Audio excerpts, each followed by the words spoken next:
Whatever happened to the KTM 690 Adventure, the obvious successor to the 640 Adventure model and the bike that never was?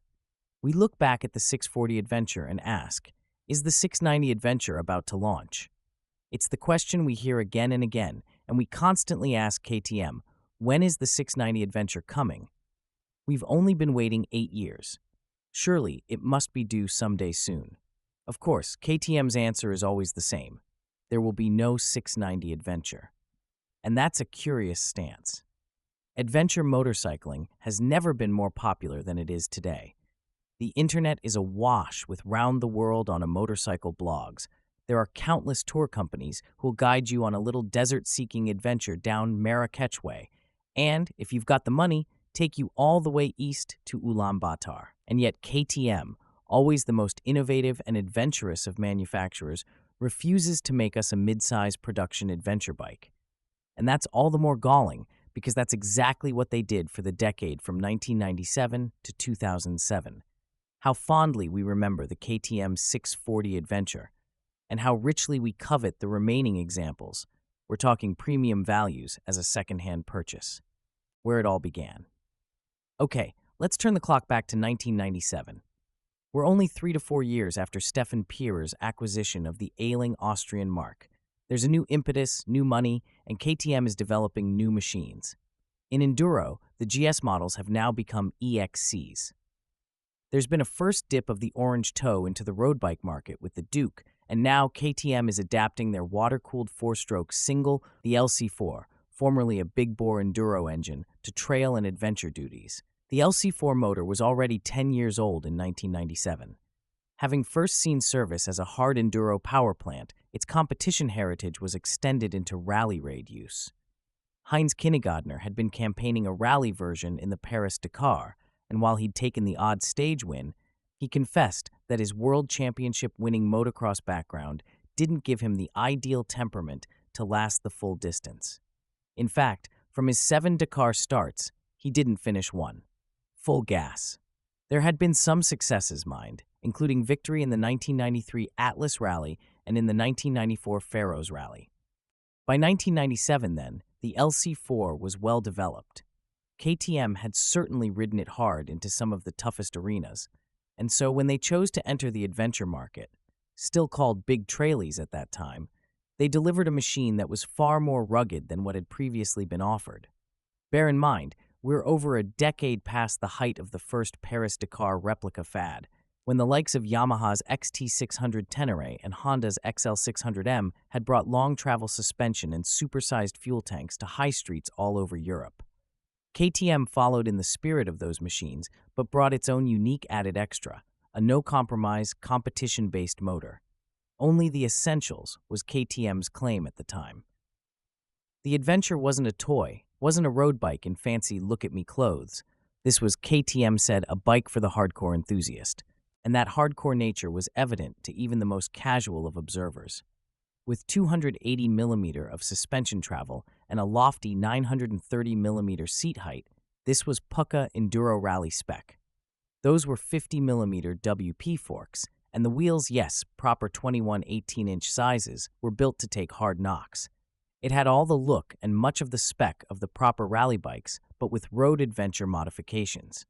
That meant an electric start, a much heavier subframe to take not just a pillion but luggage too, load capacity listed as 220 kilograms, and of course, instruments, mirrors, indicators, even a 12-volt outlet on the dash ready to power a GPS, all of that requiring a higher spec 200 watts alternator.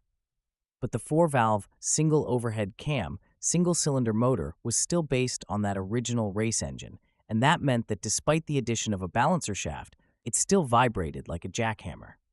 Such vibration could have been seen as a weakness, but in fact the motor was built strong, with a roller-bearing crank, needle bearings for the conrod, and bronze bushings throughout the top end. Oil capacity was a healthy 2.1 liters, and with 2 Eaton oil pumps, this meant oil changes could be extended to 5,000 kilometers, 3,000 miles, and many owners would extend that. The competition origins of the motor weren't totally hidden. Like many high-compression singles, it struggled to pull cleanly below 3,000 RPM and would need to be wrung out to 8,000 RPM to find max power. The red line is 10,000 RPM, around 49 horsepower, which, with a wide ratio 5-speed box, would be about 105 miles per hour, if the vibes hadn't defeated you by then. Ready to roam. If KTM's Enduros were ready to race, the big 640 was certainly ready to adventure. The giant tank with a 700 kilometers range was perhaps the biggest attraction for many. But in addition to that, KTM's neat fairing, which integrated with the tank, addressed a second issue for overland travelers: a decent screen, as wind on the head and chest becomes tiresome after months in the saddle. The wheel sizes and quality were Enduro spec too. Even the stock tires were a good match for overlanding. It was simply a matter of adding touring cases or bags, plugging in the GPS, and probably strapping down a seat-softening device, sheepskin or air seat, and off you'd go, albeit only after you'd spent a couple of nights working through every fastener with threadlock. With the design based on KTM's rally bike, it's no surprise that a few 640 adventures became rally racers too, some even masquerading as 660Rs, KTM's official factory-built rally machines. The rally bikes used bored and stroked versions of the 625cc motor, making a healthy 65 horsepower, so they were considerably more energetic. There were plenty of other modifications besides, not least the 3 fuel tanks, which gave a monstrous 11.6-gallon capacity, requiring further strengthening of the subframe. The geometry was slightly altered too, probably for more stability in the dunes, and a steering damper helped. The 660R, in fact, only registered one Dakar win in 2001 with Fabrizio Meoni, but it's a special one for KTM, as it was their first, and they haven't been beaten since. The 660Rs are rare beasts, by the way. KTM made around 40 each year, and a fair few were destroyed in the deserts. The 690. You can see how the introduction of the 690 in 2007 addressed so many issues. Given that the 640 power plant was by then essentially a 20-year-old engine, it was well overdue for replacement. KTM also needed to meet the latest emissions requirements at the same time. So the fuel-injected 690 motor achieved both goals, offering 66 horsepower, that's 660 R power, a useful 6-speed gearbox, cleaner emissions, and, at last, relief from those crippling vibrations.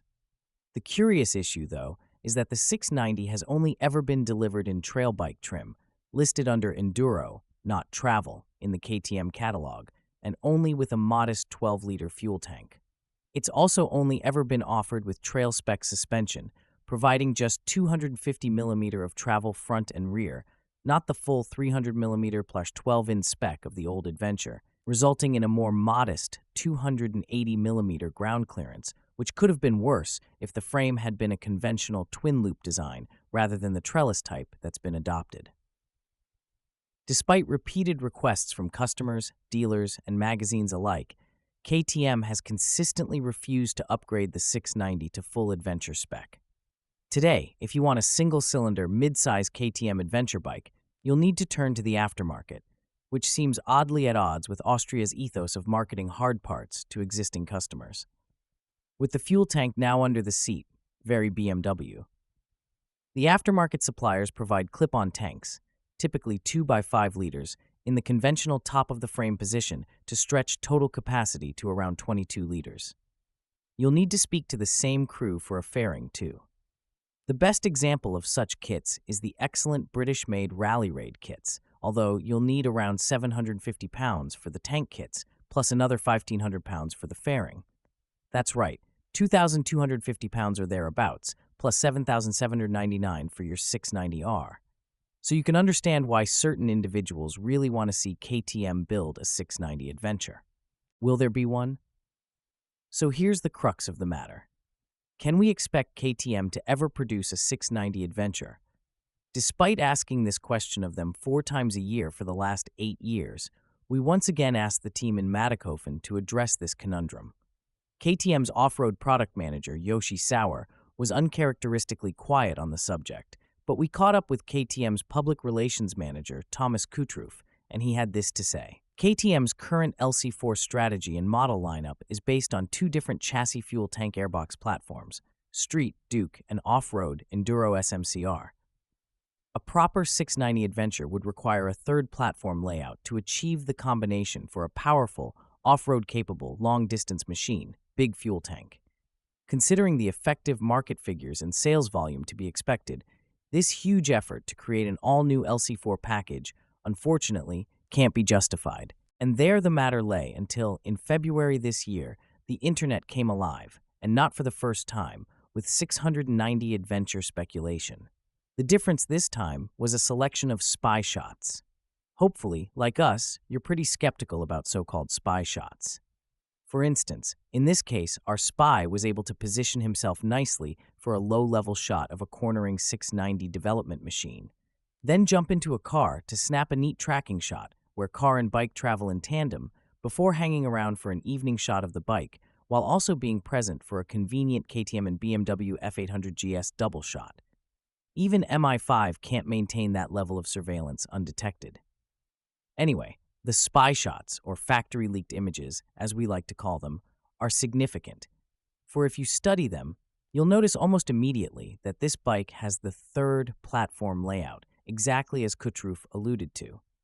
That is not a trellis frame as seen on the 690, but a kind of hybrid trellis spine arrangement. And with that front down tube, there's an obvious mounting point for a large fuel tank. The underslung exhaust is also another design element we often see on adventure models, as it leaves more space for the larger tank. There's also something curious about the subframe. As we know, on the 690, the subframe doubles as the underseat fuel tank. But that's not so evident here. It seems slimmer. And we have to ask, why the temporary little fuel tank on the top tube of the frame? We can study the images in ever greater detail, but two elements of significance can be drawn from the wider picture. Firstly, KTM are evidently testing the bike back-to-back with a BMW F800 GS, an adventure bike of some note, likely the benchmark for this sub-1000cc category. Secondly, if we study the corner shot, what do we notice?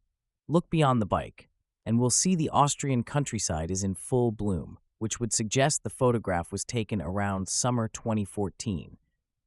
Put all that together, and what can we deduce? Well, nothing for certain, but you could be forgiven for thinking that KTM is in fact developing a new single-cylinder adventure model, and given the time frame suggested here, we can reasonably expect it to arrive this year. Of course, they can deny that a 690 adventure is coming because we're asking the wrong question. Maybe we should ask, are you developing a new single-cylinder adventure model? Because perhaps this machine won't be called a 690, but instead a 675, a 695, or a 705. And when you look at the bigger global picture, Honda and KTM are at war. They've been in a bitter battle in Moto3, with a fair bit of mudslinging, and that's spilled over into a battle in the Dakar. And we all saw the prototype 1000cc twin-cylinder adventure bike Honda has taken to every international bike show this winter. Can you imagine KTM taking that kind of grandstanding lying down? No, that's not in their nature. So be ready, there's almost certainly a new KTM Husqvarna single-cylinder adventure bike on the way. And that's all for this video today, sponsored by rustsports.com. I hope you enjoyed it as always. Safe travels, wherever you are going. Goodbye for now.